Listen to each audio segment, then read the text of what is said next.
Dear Mr. President, of all the items on your agenda you have to consider, we believe that the internal growth of our economy comes to the top of the list, particularly in regards to small businesses. These are our local businesses with 500 employees or less. They represent 99.7% of all employer firms.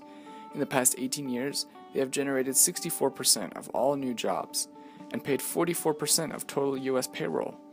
With all this in mind, small businesses need to continue to grow. Thank you for your consideration. When I took over as chair of this committee in January of 2009, our country was facing the worst economic recession since the Great Depression. The U.S. economy had lost 818,000 jobs in that month alone. From September 2008 through the end of 2009, the Great Recession wiped out 7 million American jobs.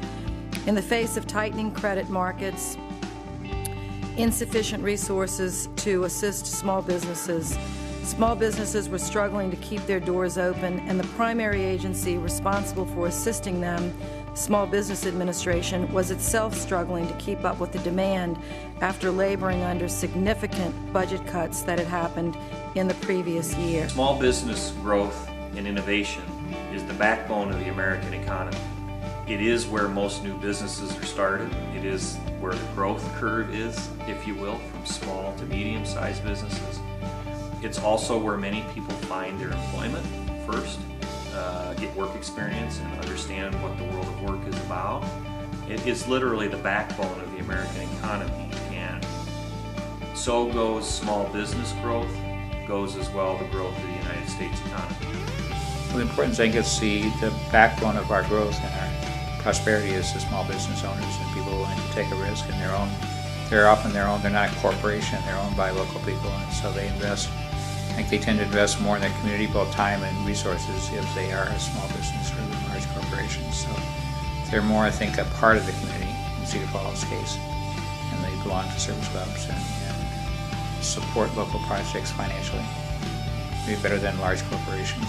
Meet a lot of people from the community and get involved in a lot of different organizations and just really happenings that are going on where you start to realize how much of a variety we have where we live, and that there's so many things to do and get involved in that are entertaining and healthy and fun and also are good intellectually, I think, as our kids get older. The social ties together the small businesses are more likely to be, I think, part of the community invested in their city, and so they have more of a belong to the local service clubs, churches, and so on, where corporations wouldn't. So it's a very important part of the social fabric. Downtown businesses, I think, are more the locally owned and more focused on the local community. So their success is tied to the success of the community, I think. So they're more likely to be engaged socially and in terms of economically in terms of the city that they feel is their home, not just a place where they happen to be assigned by a corporation. We have a smaller staff, much more close-knit.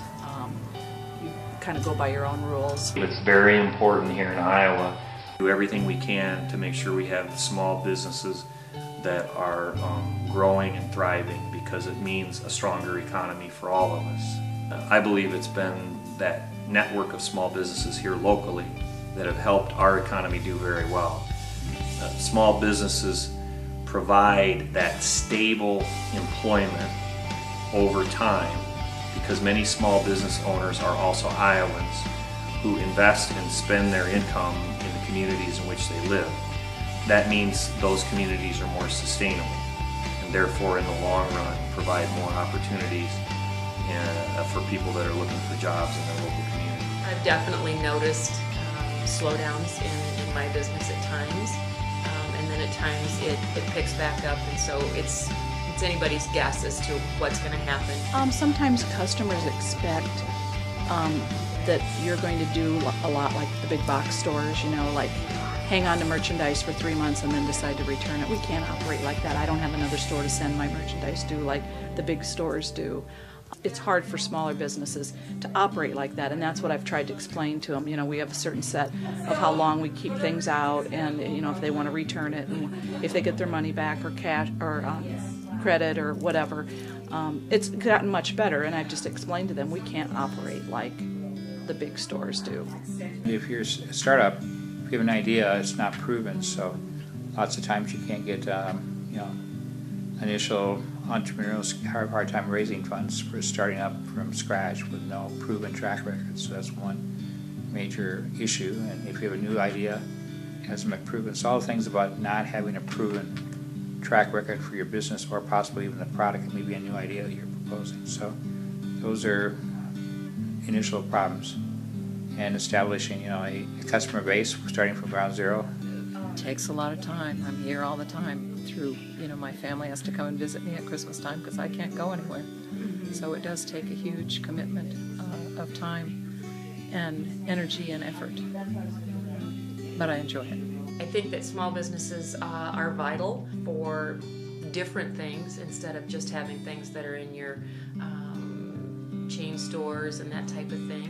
In a corporate world, they care about their dollar signs and their bottom line coming in. And in a small business, we truly care about our customer. And while it is a business and you care about your dollar, you ultimately care about pleasing people more and taking care of them better. So that is very much customer service, and caring about your customers is the bottom line. And you look at spending money at a big box store versus spending money locally at a business that's owned by a local entrepreneur.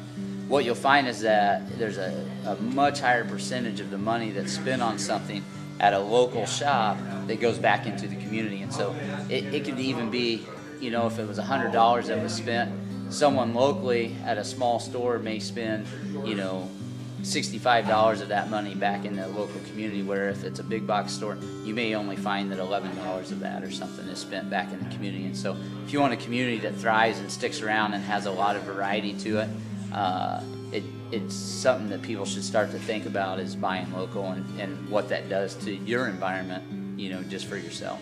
At the time, this committee faced the enormous challenge of increasing the federal government's capacity to assist small businesses and ensuring they maintain their historic role as key job creators and innovators spurring our economy. And we had to do this without substantially adding to our nation's increasing debt. It was an enormous challenge, but not an impossible one, and one that I think that we have met. There are pros and cons to both the big box stores and small businesses. We have learned that both provide invaluable opportunities for people all around the country. Yet, we also recognize the significant role small businesses play in the country's economy. By investing in small businesses, we as a country are not only investing in the unique products we cannot get from large companies, but we are also investing in ourselves.